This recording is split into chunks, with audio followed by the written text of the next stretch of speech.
po ng mga talong, kamatis, all the seeds, corn. Napakaganda po sa mais nito. Wala lang po yung downline ko kasi nagkasakit kagabi ng maulanan. She will testimonial her farm, but sorry. So, ito po pala yung SB, sorry. SB, excited. Sorry. So, ito po yung SB, ito po ay bulldog. Ito po naman yung AG, nagpapataba, nagpapaganda ng ating halaman. Ito po naman yung NPK, nagpapaganda ng bunga. Ito po naman ang potassium, nagpapabigat, nagpapatamis. Kung mga fruit bearing, makes your mango or lanzones or rambutan very, very sweet. And then, aksa. So, we have also seed. Right now, we don't have seed here. Doon po sa mga naninilaw ng mapalayan, nababad. So, yun po. So, yan po. Basahin na lang po natin itong aming presentation dito.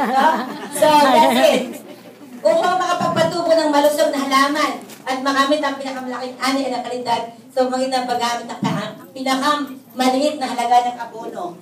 So, ito pong ating abono. Maraming sasabing, mahal. Hindi po mahal ang ating abono ito. Kasi po, bakit sasabihin ko hindi po mahal? Gagamit po tayo nito, kailangan bawasan natin yung una nating ginagamit na inorganic. Bakit magiging mahal? Samantalang ay yield po nito, pag ito ginamit natin, talaga pong pinakamahina, 30% ng ani ay nakukuha natin sa ating agri-products nito. So, we gain more yields in using our products.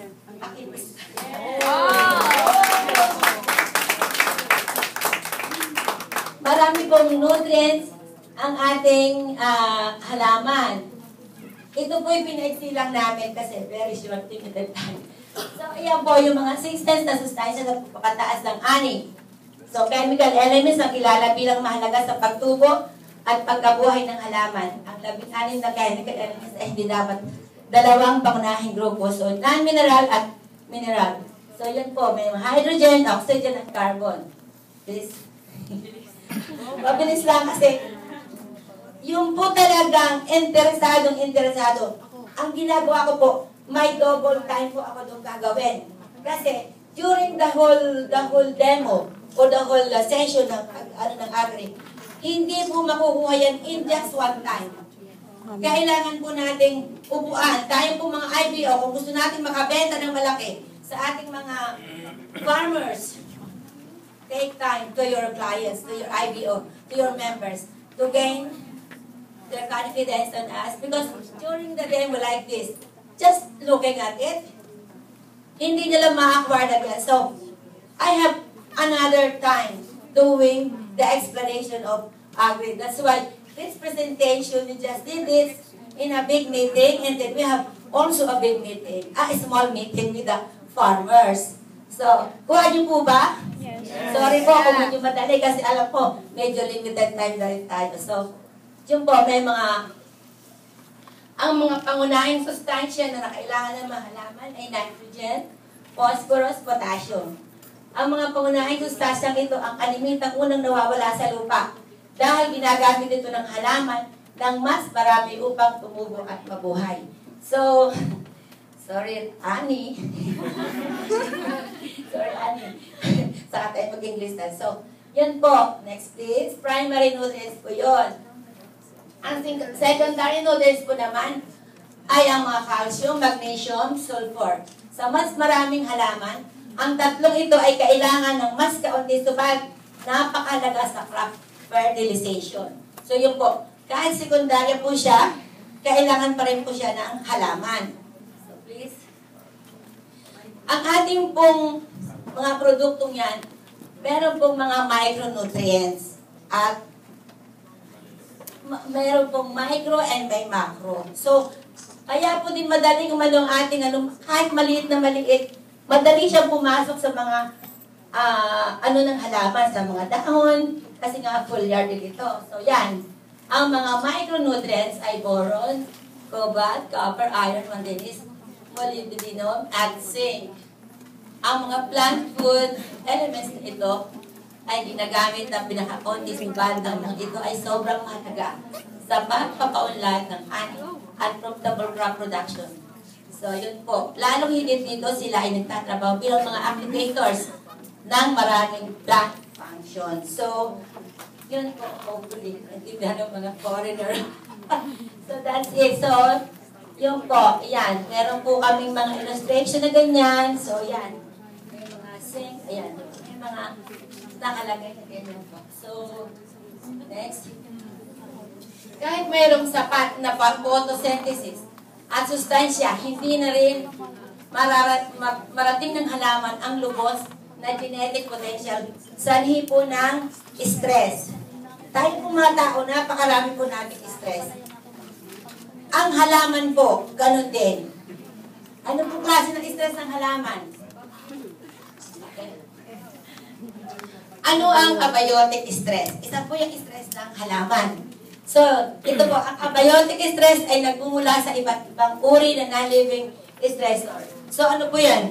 Yung buong matitinding hangin, wind, matinding temperatura, or heat, tagtuyot, baha, at iba pang natural na kalamidad. So, yun po, isa pong nagiging dala ng pagka-stress ng halaman pag masyado siyang nahangin o nainitan, hindi po normal ang temperature. Yan po ang malarawan ng mga biotic stress. Ayan po. Mga naninilaw sila. Yan. Nadaanan po ng too much wind. So, yun po ang abiotic stresses ng halaman. Please. Tagtuyot po. Isa po yan sa El Nino. Yan po, nakukuha ng halaman. Kaya hindi siya po kumagal ng pananim. Please.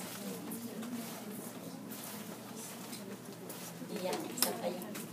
Ano ang biotic stress?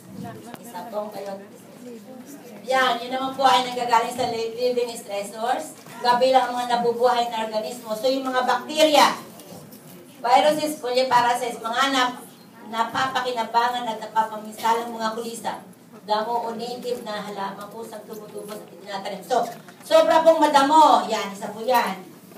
Yung pong kinukuhol o kung anumang mga nagiging, yun po ang biotic stress. Yung po yung mga punja, yung kakasakit po ang halaman. So, yun po ang isang, nagagigilisan niya ng ang ating palay ay hindi maganda.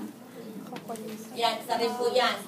Na ano po yan, na daanan ng mga, yan, kukulisap sa, yan.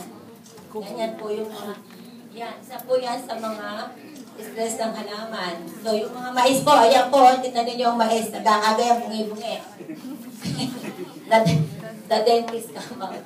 So, the 7 wonders of agriculture. So, yun nga po. Pakikita ko po sa inyo ng konti itong sample po natin ng APSA. Brego po ng APSA.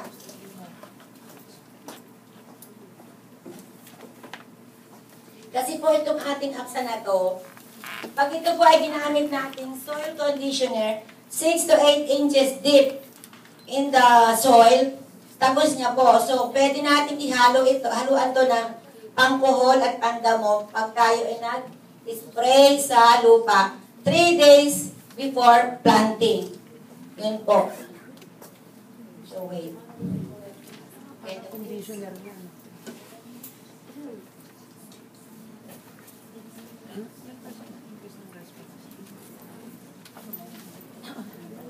Pakikita ko po sa inyo yung paano po maghalo ang ito po ay tubig.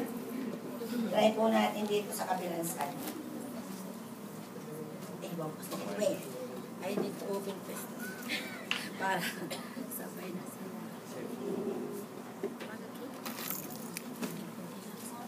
This is small.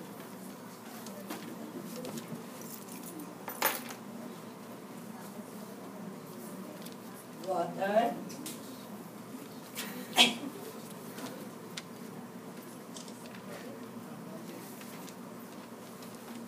杂技啊， Ano po?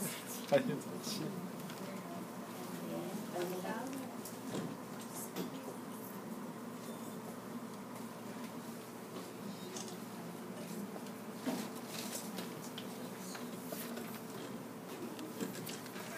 Apo.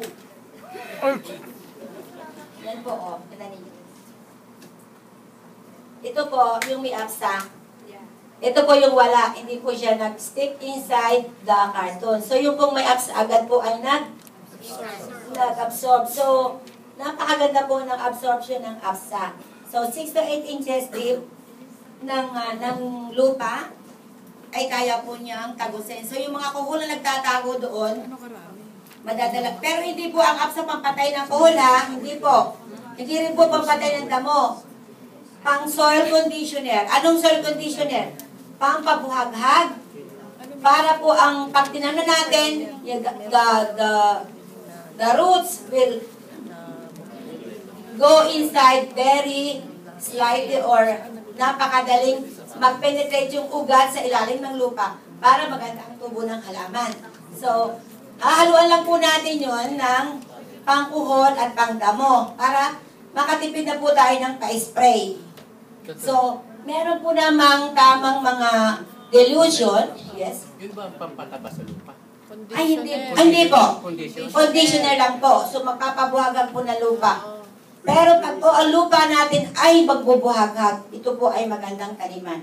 Para rin po siyang tumaba talaga po yung lupa. Kasi, ang experience ko po sa Mindoro, meron po kami itong downline na meron siyang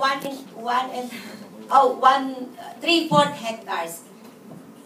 Nung hindi pa siya gumagamit nitong ating products, ang kanya lang ani, nag-harvest lang siya ng 50 kabans. Price? Palay. So, sabi ko sa kanya, I tell her na, i-demo farm natin ito. Kasi member siya. So ginawa nga namin, ginamitan niya muna ginagamitan niya ng 4 na inorganic na sako. Pinatanggal ko yung 2. So, kinindusyon namin ng APSA yung lupa niya. And then, hindi pa siya gumamit ng SL. Ang ginamit lang niya is APSA and AG. So, alam niyo ba yun? Twice siyang gumamit ng AG. The first time na nag-harvest siya, nagkaroon agad siya ng 75 kabans. So, ito po talaga, ako po ay, this is just a surprise demo for me. Hindi ko po nadala yung, nasa Mindoro po lahat ang tinis ko kasi attend lang po ako ng seminar. Kung nadala ko po yun, makapakita ko sa inyo yung aming mga ginawa sa Mindoro. So, maybe next time. So, yun po. And then, the next cropping again. Sinabi ko sa kanya, why don't you use all the stains? So, gumamit po siya ng APSA, gumamit lang siya ng SL, and then AG. 3 lang ang ginamit niya. Kasi sabi niya, maganda na yung ani ko. So, the next harvest time, tama-tama pumunta ako doon, nag-visit ako, sabi niya, ate, harvest namin, magpapa-weigh ako ng palay ko. Ang una niya, ang kanyang na-harvest pala sa 3/4 hectare,